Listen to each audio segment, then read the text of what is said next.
Hey everyone, welcome to Do Different Better, where we talk about wealth, wisdom, and money moves, making finance simple for everyday people. I'm your host, Elaine Rasmussen, founder and CEO of Social Impact Now, Connective Institute, and general partner in the Integrated Capital Fund. Thank you for joining me today. In our last episode, we talked about how the rich and famous use and don't use estate planning, not just for after they're gone, but also how it helped them while they were actually alive. And it can help you too with your money moves. I also talked about the probate process and the power of wills and trusts and my latest obsession with the gentle art of Swedish death cleaning. But we're going to take a turn today. Today, we're going to be exploring different types of asset classes, which are categories of investment instruments. These are where you can actually invest your money. We're going to discuss the opportunities and the limitations of each access class. We're going to talk about how to access them and the different regulations that govern them. We're also going to talk about the difference between an accredited investor and a non-accredited investor. So let's get started. So in this first segment, we're really going to focus on understanding the difference between an accredited investor and a non-accredited investor. Notice I didn't say unaccredited investor. The proper term is non-accredited investor. This is key in knowing what investment opportunities are even available to you. Investing can be such a powerful way to grow your wealth and achieve financial independence, but it's really important to understand what the different asset classes are and what they can offer to you. But diversifying your portfolio, which just is a big word for saying like making sure that you have different kinds of aspects or instruments in your portfolio that are all performing sort of in some kind of harmony. But diversifying your investments across various asset classes can really help you manage risk, meaning the potential to lose money, and improve your chances for achieving your financial goals, whatever those goals are. Maybe your financial goals are you want to live overseas for 6 months out of the year. Maybe your goals are you want to be a nomad and you want to live in a different town every 3 months. Well, there's a financial aspects to that, and investing can be a powerful way to help you actually achieve that. So, as we're diving into today's topic, it's really often overlooked and not really talked about, but it's really an important pivotal point, and that is knowing the difference between an accredited investor and a non-accredited investor. Knowing where you are can help you open doors to new investment opportunities and help you understand why some investments may not be for you or out of reach for you at this moment in time. That doesn't mean it has to stay that way forever, but it's really all about being informed and making smart decisions. So let's first define what is an accredited investor. According to the United States Securities Exchange Commission, an accredited investor is typically someone who meets one of the following categories, and there are two.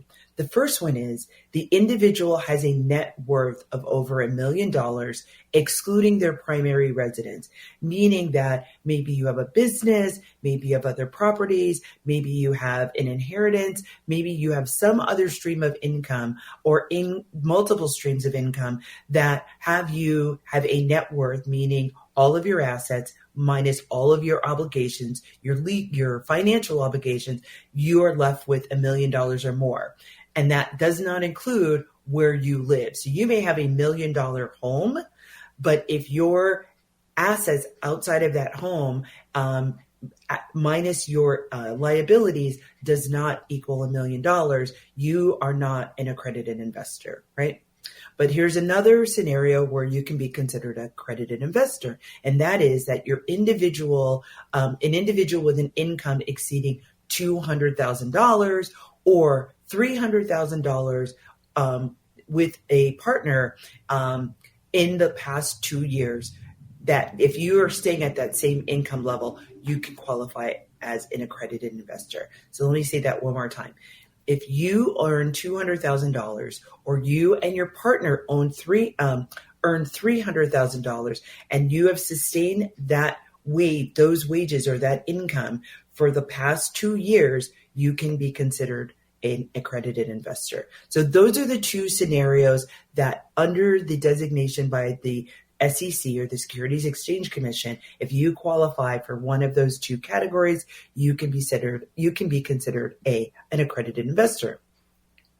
But in its simplest terms, an accredited investor are generally people who are called high net worth individuals. You may see the initials HNW, but high net worth individuals who have financial knowledge and capacity to absorb the risk that are associated with different kinds of investments. This status gives them access to investment opportunities that are not available to non-accredited investors, such as private equity, hedge funds, or certain types of real estate investments, or what are called private market investments. They're only available in the private market for certain people. Now, let's define non-accredited investors. Non-accredited investors are individuals who do not meet the criteria that I just mentioned. But most everyday investors fall into this category. Non-accredited investors typically have fewer assets and lower income levels, which means they do not have the experience or the capacity to take on high-risk investments. So, why is this even a thing? Why do we even have this thing called accredited investors and non-accredited investors? Seems very, defining, right? Well, the reason why that we have this thing called accredited and non-accredited investors, Congress passed the Securities Act of 1933, also sometimes called the 33 Act or the Truth in Securities Law. It was set up to protect investors after the stock market crash in 1929. The law prohibits fraud, deceit, misrepresentation in the sale of securities, stocks, or bonds, right? Any kind of security. That means any sort of ownership into a business is called a security. All investments are considered securities. So when you hear the word securities, that typically means it's synonymous with investment. And if it is an investment, then it is governed by the Securities Exchange Commission, or SEC. You might hear those initials a lot, especially if you're watching the news. They'll say, the SEC did this, or the SEC said that. And that's who they're talking about, the Securities Exchange Commission. They write all the rules, like the IRS writes all the tax rules. The SEC writes all the rules related to investments. The act is meant to protect people from getting over their heads in investments that they don't understand. The prevailing thinking is that wealthy people are more savvy than less wealthy people. And I can tell you from personal experience as a consultant in impact investing and social finance, wealthy people are not necessarily smarter than non-wealthy people, right? So I really want you to think about this as an opportunity and not something that's exclusionary, because just because this is what the ruling says does not mean that you can't have access or build a pathway to access being an accredited investor, right? The situation can be temporary. So why do these categories even matter? The main reason is protection, and not just for the investor, actually. Investing always carries some risk. There's an opportunity to lose your money, right? But some investment opportunities are particularly high risk and complex. So the SEC restricts access to these investments to accredited investors to help protect less experienced investors from taking on more risk than they can handle. It's a way to ensure that people investing in these high stakes opportunities are financially sophisticated enough to understand the risk involved and how they might be harmed if the investment doesn't do well, right? Well, there is no test to certify that you are an accredited investor when you are considering an investment that is for accredited investors. Typically, there's a checkbox and a signature that is required on the documents that you're going to sign that have you self-identify as an accredited investor. However, in some instances, you may be asked to provide documentation to the people or the representatives in an investment due diligence process to make sure that you are an accredited investor. Part of this is to protect themselves from liability and legally, because there are situations where it is illegal to present an opportunity that is only available available to accredited investors. And we'll do another show on that, getting into deeper of like, what are the different types of investments that are only available, and what that checkbox process means and what that due diligence. But we did talk a little bit about due diligence in a previous show. So I encourage you to check out that episode, because in the due diligence process is typically when somebody will say to you that they are looking for, they want to ensure that you're an accredited investor. Here's another fun fact. Only about 10% of U.S. households qualify as accredited investor. That means that the vast majority of people are non-accredited investors and might not have access to certain kinds of high-risk, high-reward investment opportunities.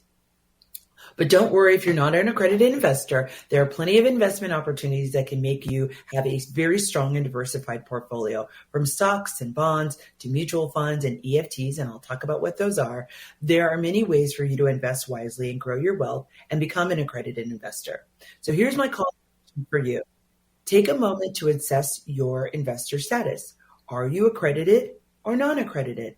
Knowing where you stand, you understand what investment opportunities are available to you and how you can start building a diversified investment portfolio.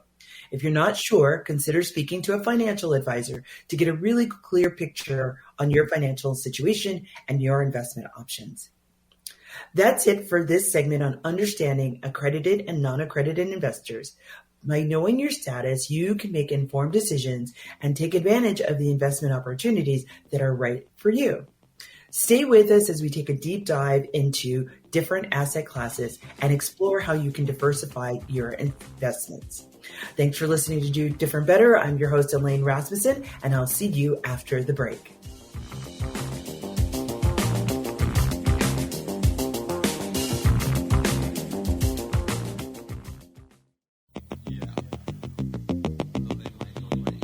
Hey there, beautiful people. Welcome back to Do Different Better. I'm your host, Elaine Rasmussen. And in the last segment, we talked about understanding the difference between accredited and non-accredited investors. This determination defines what investments are actually available to you. In this segment, we're going to talk about various asset classes, their opportunities, their limitations, and how you can access them. From stocks to real estate, we'll break it down for you and help you make sure that you make informed investment decisions. So let's dive right in. First, there are 5 major asset classes, and there are some emerging asset classes, and we'll talk about some of those. But some of these alternative asset classes are getting some mainstream traction. So it'll be interesting to see what happens to them over time, if they grow and scale or if they kind of drop off. But today, I'm really going to focus on the big ones. So there are 5. The first one we're going to get into is stocks and equities. So this is one of the most well-known asset classes. Even if you don't know that it's an asset class, you've heard of stocks and you may have heard of equities. Stocks represent ownership within a company. When you buy a stock, you are essentially buying a piece of that company and you are considered a shareholder. But you might ask, why would somebody even do that? Part of that is help them to get money to be able to further research, to be able to create their next inventions or their new products that they're going to put on the market. So they're collecting money that's going to sit on their books, on their balance sheet, that they can then leverage or invest either within the company or in other places so that they can get more money to continue to grow the company, right? So and we can talk more about that in another show, but I just wanted to give you a brief overview of stocks.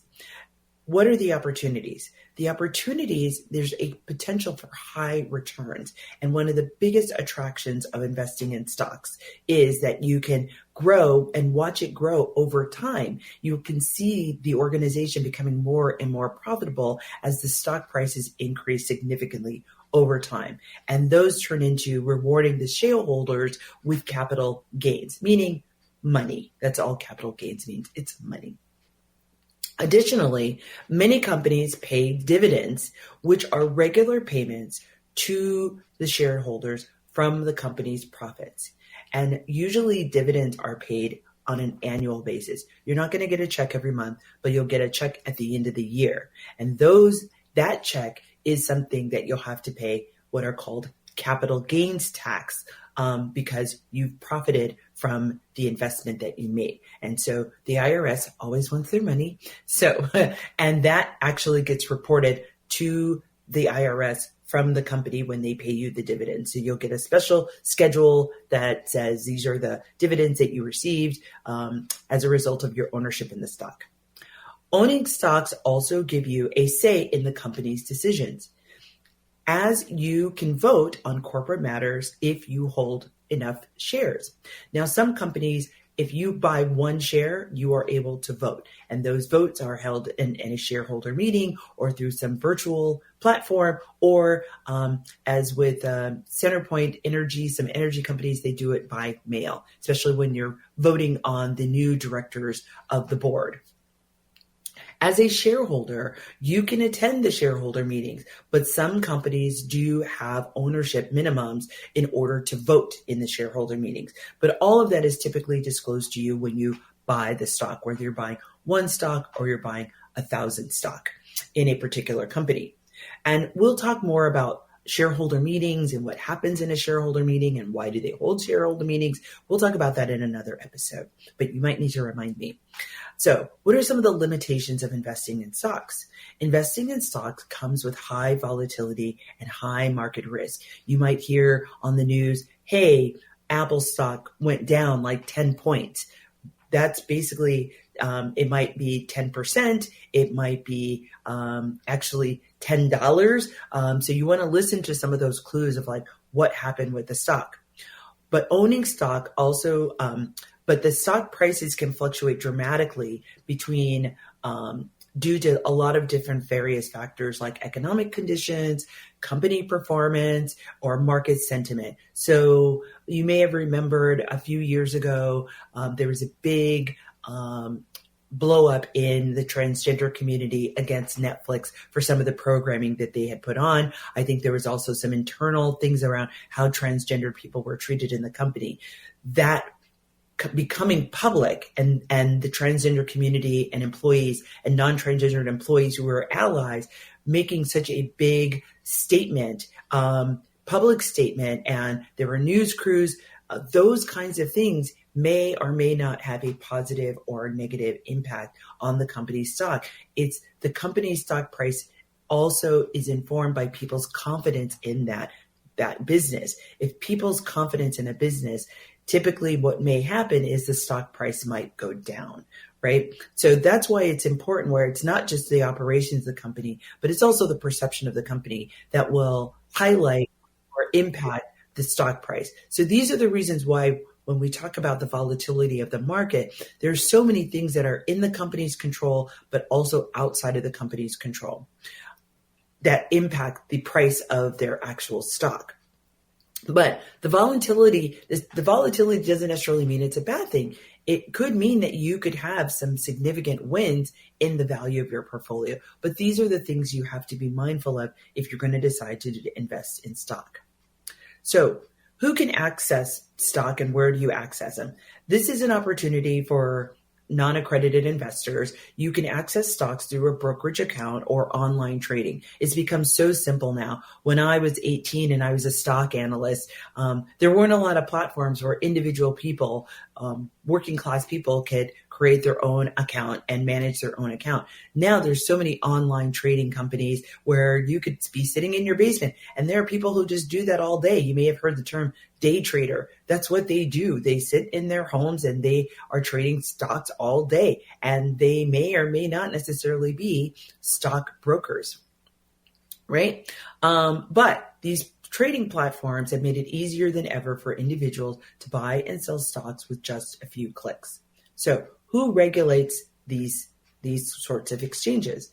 The stock market is regulated by the SEC Commission, or the Securities and Exchange Commission, to protect investors and maintain fair and efficient markets, right? So you might have heard there might be a whistleblower, typically a whistleblower within a company as it relates to anything having to do with the stock prices. They would go to the SEC. You may have heard about when Martha Stewart went to jail for insider trading, a whistleblower went to the SEC and reported what they thought was a misappropriation of information.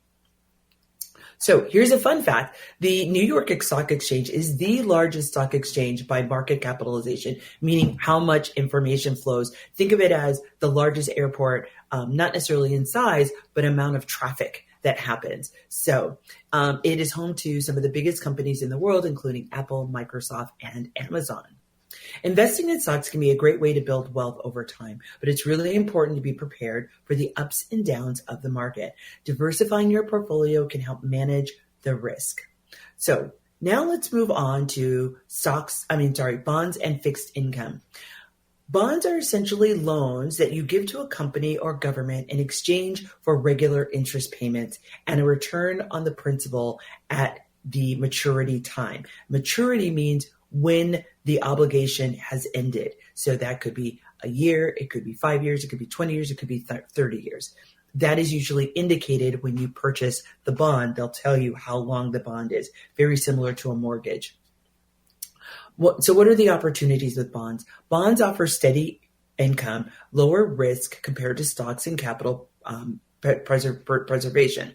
They are ideal for conservative investors who seek regular income with less volatility.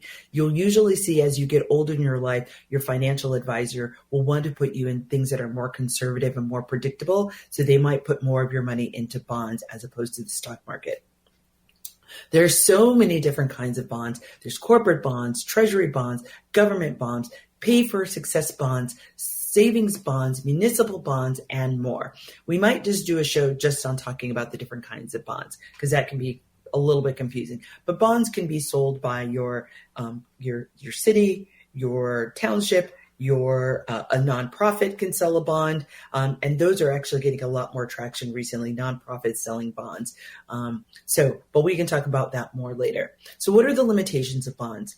The main limitation of bonds is that the lower risk of the lower returns as compared to stock, right? So typically, bonds might stay around the 1% to 5% rate of return, meaning if you put $1,000 in, your rate of return might be $100, right? So may not be great if you're 35, is actually really great if you're older because you're really not trying to put your money at risk. You want a steady, slow drip instead of a big windfall. So additionally, bonds are subject to interest rates. Additionally, bonds are subject to interest rate risk. When the interest rates rise, bond prices fall and vice versa. So that is something you want to consider. So who can access these and where can you access them? You can buy bonds through brokerage accounts, bond funds, or directly from the U.S. government through their platform called Treasury Direct. And they're regulated by the SEC as well and the Financial Industry Regulatory Authority, or FINRA. You may have heard that in the news as well, which ensures transparency and protecting investors. So here's a tip. Consider bond laddering to manage your interest rate risk. The strategy involves buying bonds with different maturity or end dates, which then can help provide steady income stream and reduce the impact of interest rate fluctuations. Bonds are very valuable in a diversified portfolio, providing stability and predictability of income, especially during turbulent markets. So now let's get into real estate. Real estate is one of the most popular and tangible asset classes. Real estate investments can take many forms. They can be residential, commercial, farming land, but also in real estate investment trusts, which are called REITs. We're not going to talk too much about REITs in this episode. We'll get into those a little bit in another episode. But here's some opportunities with real estate. It offers several benefits, including rental income, property appreciation, and there are other tax advantages depending on your state. Real estate can also provide a hedge against inflation as property values and rents typically rise with inflation. But here are some limitations. Real estate requires a significant initial investment. You may need to put down a down payment. If it's a rental income, you may need to make improvements to make the property match the rents that are in that particular area. If you are just buying land, you're going to have to maintain that land. You're going to have to pay the taxes on that every year. And there might be some abatement that you might have to do on that land, or just some upkeep because to make sure you don't incur any fines for maintenance of that land. I know that there are some some cities where if the grass gets too high or the weeds get too high, you can be fined. So you want to be mindful of those kinds of things. So who can access these opportunities? You can invest real estate through direct ownership or the real estate investment trusts or crowdfunding platforms. But REITs allow you to invest in real estate without the hassle of managing a property, as it is a pooled fund for many investors to purpose and manage a portfolio of properties. The regulations of REITs, real estate is regulated by local and state laws, but REITs are overseen by the Security and Exchange Commission. Sorry for if my camera is moving around. We've got our guest here, Mr. Skittle, so maybe he'll decide to make an appearance on the show today. But here's another fun fact about real estate. Approximately 90% of the world's millionaires have been created by investing in real estate. So it's a testament of the potential that real estate can have in building long-term wealth. Real estate can be a rewarding investment, but it's essential to do your homework and understand the dynamics of the market that you're going to be investing in and also the long-term implications of that particular property. So we're coming to the finish line. There's only a couple of more. So we're going to talk about commodities really quickly. So commodities are physical assets like gold, silver, oil, or agricultural products, meaning lots of people produce it and it's pretty much the same no matter who's making it. Commodities are often used to hedge against inflation and market volatility. So where are the opportunities? Investing in commodities can provide diversification and protection against inflation. The high demand of commodities can lead to substantial returns, especially in times of economic uncertainty. But there's some limitations. Commodities are known for their high volatility and subject to geopolitical risk, meaning what's happening in the politics, what's happening in different geographies. The prices can fluctuate based on global supply and demand, weather conditions, and political events, right? So COVID had a significant impact on different kinds of commodities, right? How do you access these? You can invest in commodities through commodity futures, exchange traded funds or ETFs, and through direct purchase. For example, you can buy gold bars. You can buy gold bars from a pawn shop, maybe if they have them, or invest in an ETF that tracks the price of gold. So these are regulated by the Commodity Futures Trading Commission, or CFTC, which oversees the futures and options markets to ensure that they operate properly. Here's a tip. When you use commodities, use a small part of a diversified portfolio to hedge against specific kinds of risk. While they can offer significant returns, the volatility means that they should be balanced with more stable investments. Commodities can add a unique dimension to your investment strategy, providing both opportunities and challenges. And as with any investments, it's crucial to understand the risk, so do your research before committing. All these asset classes are available to accredited and non-accredited investors. The scope and scale of the investment will determine what investor opportunity is available to you. For example, a large 200-unit condo development deal may only be available to an accredited investor, while the duplex down the street is an investment available to both you and an accredited investor. So that's it for this segment on exploring asset classes. By understanding the opportunities and limitations of stocks, bonds, real estate, and commodities, you can make informed decisions and develop a diversified portfolio that aligns with your financial goals. So stay tuned as we continue to the next episode to dive a little bit deeper into some alternative asset classes. Thanks for listening to Do Different Better. I'll see you in the next segment.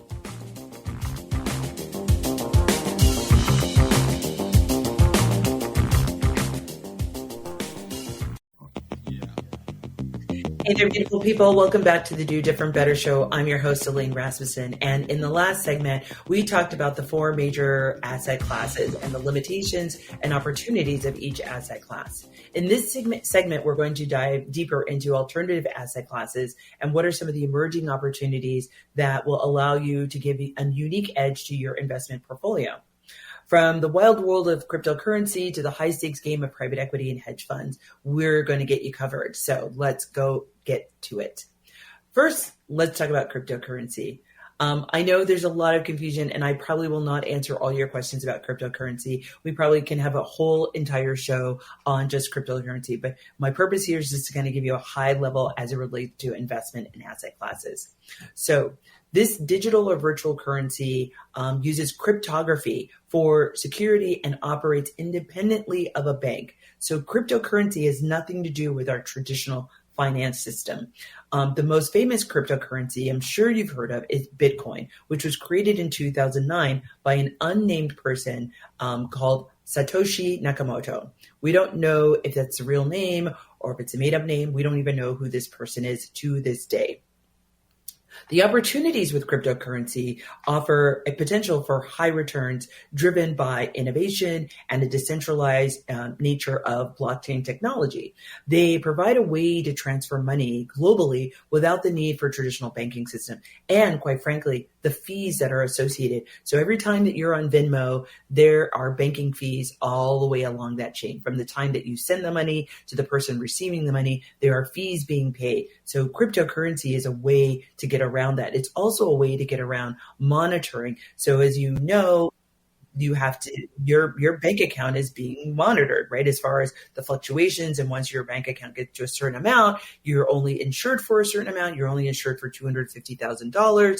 So these are all things that cryptocurrency is wanting to, one, move money faster. It is meant to be outside of the traditional finance system, which is a plus or a minus depending on where you're sitting.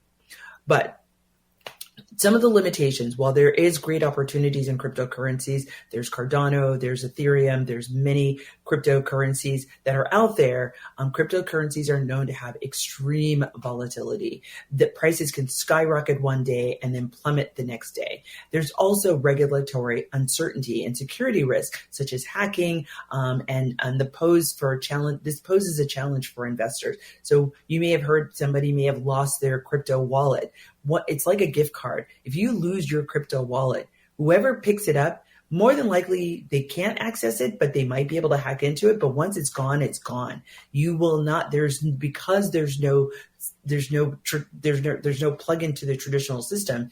There's very little way to get that money back. So if you've got your whole life savings into cryptocurrency and you lose your digital wallet, that money is practically gone, right? So how do you access cryptocurrencies? There are lots of exchanges, and that's what they're called. They're called exchanges of where you can buy all different kinds of cryptocurrency, not just one type of cryptocurrency or Bitcoin. There's Coinbase, there's Binance, there's Kraken. I believe Ethereum also has now developed a platform, an exchange where you can buy and sell and store your digital currencies. Some investors also choose to buy directly and hold their assets in digital wallets, like I was mentioning. So who regulates these? So regulation of cryptocurrency varies by country, and also where so regulation just varies by country. In the U.S., cryptocurrencies are primarily regulated by the SEC and the CFTC. However, it's crucial to stay updated on the regulatory changes as they can impact the market significantly. So fun fact about Bitcoin, they were the first cryptocurrency, we believe that may have been a group of people that put this together, but they're operating under the pseudonym of Satoshi Nakamoto. To this day, Satoshi's true identity remains a mystery. So maybe that will change. It'll be interesting to see. But cryptocurrencies can be an exciting addition to your portfolio, but it's really essential to approach them with caution due to the high volatility of regulatory landscape. Our governments are still trying to figure out how to regulate it, and cryptocurrency keeps wanting to not be part of the system. So they're always working to outsmart the system, so to speak. So now let's explore private equity and venture capital, two investment avenues that offer the chance to be part of early stage companies and high growth businesses. So the opportunities of investing in private equity and venture can yield very high returns. You might hear 30x, 20x, 5x, 10x means you will get back 5 times your investment or 20 times your investment or 10 times your investment. And they provide a thrill of supporting innovative startups. 23andMe was a startup that received private investment from private people. You may have a local business that has done a crowd raise to get investments from community. But you can get involved in the growth journey of these companies from the ground up, which can be incredibly rewarding. Opportunities investing in private equity and venture capital can really yield a lot of high returns, but there are limitations. These investments come with high risk and illiquidity, which means you can't get your money out quickly. That's when somebody says this investment is liquid, that means you can get your money out relatively easy. And when I say easy, I mean usually within the 30 to 60 days. If it's illiquid, you're talking about maybe it could be a year, it could be 2 years, or there might be what's called a period where you have to keep your money in. There's a minimum amount of time that you have to keep your money in.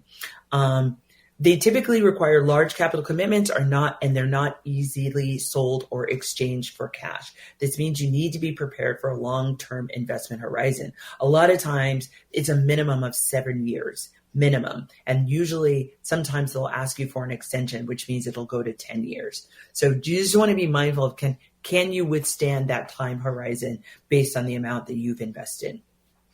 So accessing private equity and venture capital is usually limited to accredited investors, as these investments are often made through private equity funds or venture capital firms. They go out and collect the capital, and then they make investments into different kinds of businesses. So you're not necessarily investing directly in the business if you're going through a private equity firm, but you certainly can do your own investment, but then you are responsible for doing that due diligence process, which we talked about in another episode. So go back to that episode and learn more about the due diligence process, and you'll understand what is doing the due diligence yourself versus investing in a private equity company that will do the due diligence for you, who have the expertise. So here's a tip.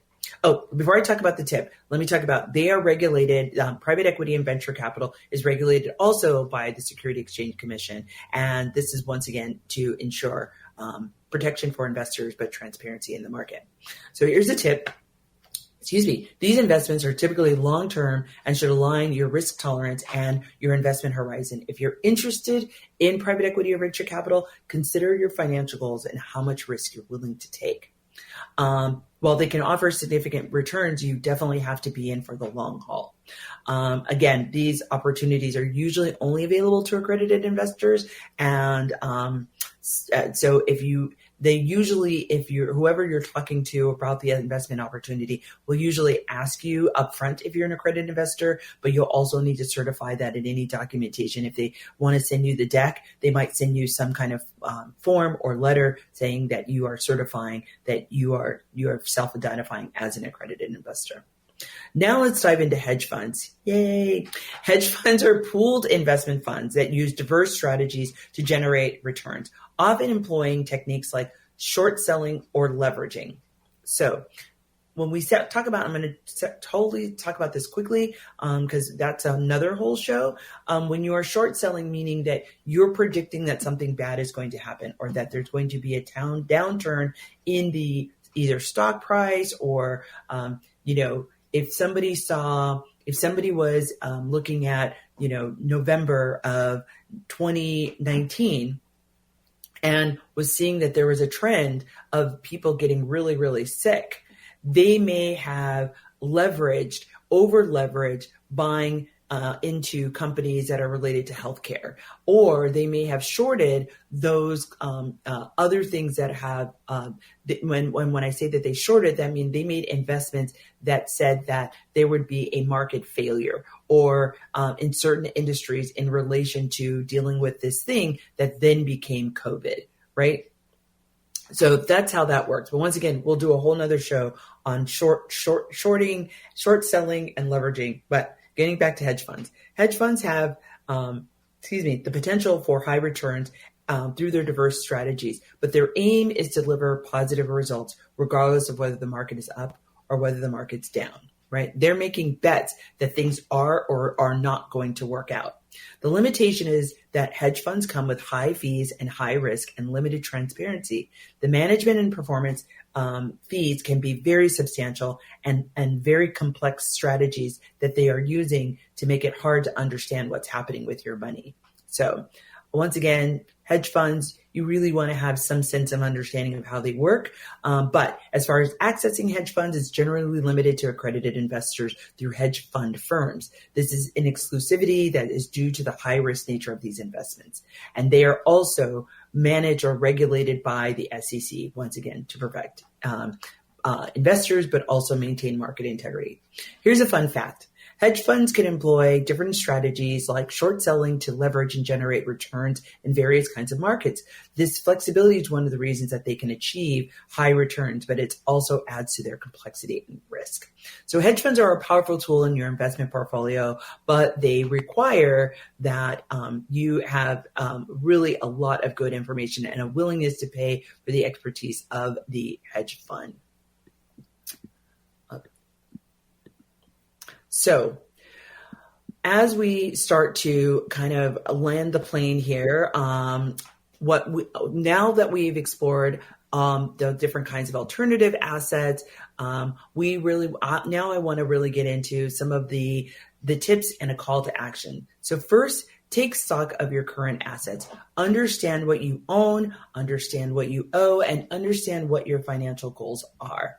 Use financial tools and apps to track and manage your investments.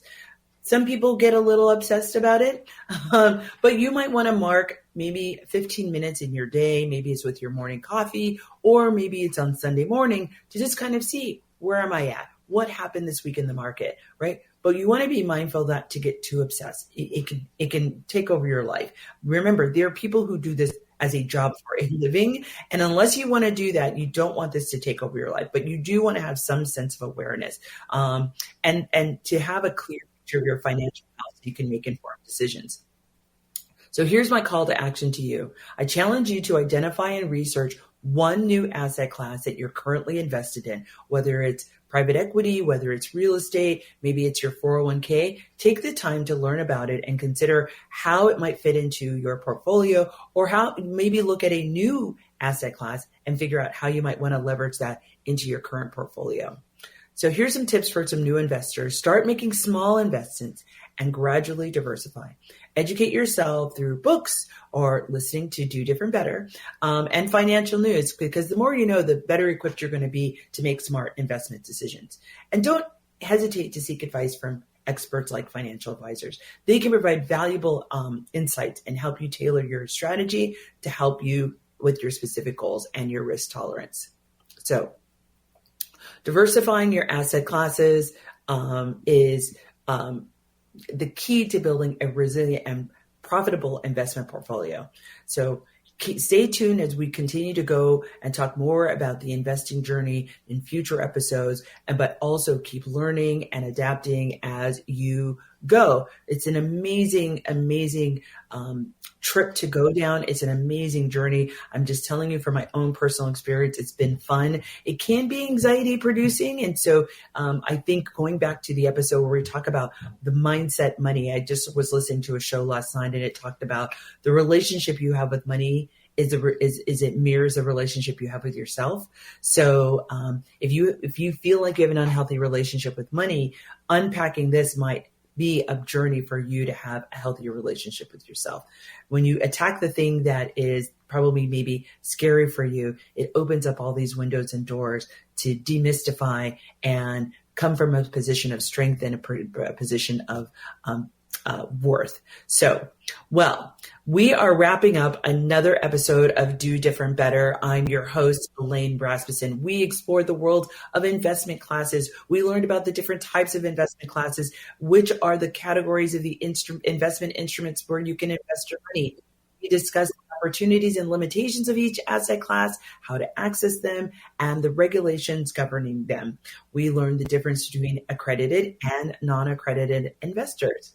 So join me in the next episode of Do Different Better with Elaine Rasmussen, and we're going to dive into the world of debt in wealth building and the difference between good and bad debt. I cannot wait for next week's conversation where I show you how to do different better. Let me know what you think of the show. We love comments. So tell us how this show helped you. If you have a money question or a finance question, if there's somebody you want me to interview, hit me up on LinkedIn or Instagram. Don't forget to hit the subscribe button and follow us on our socials. Goodbye for now.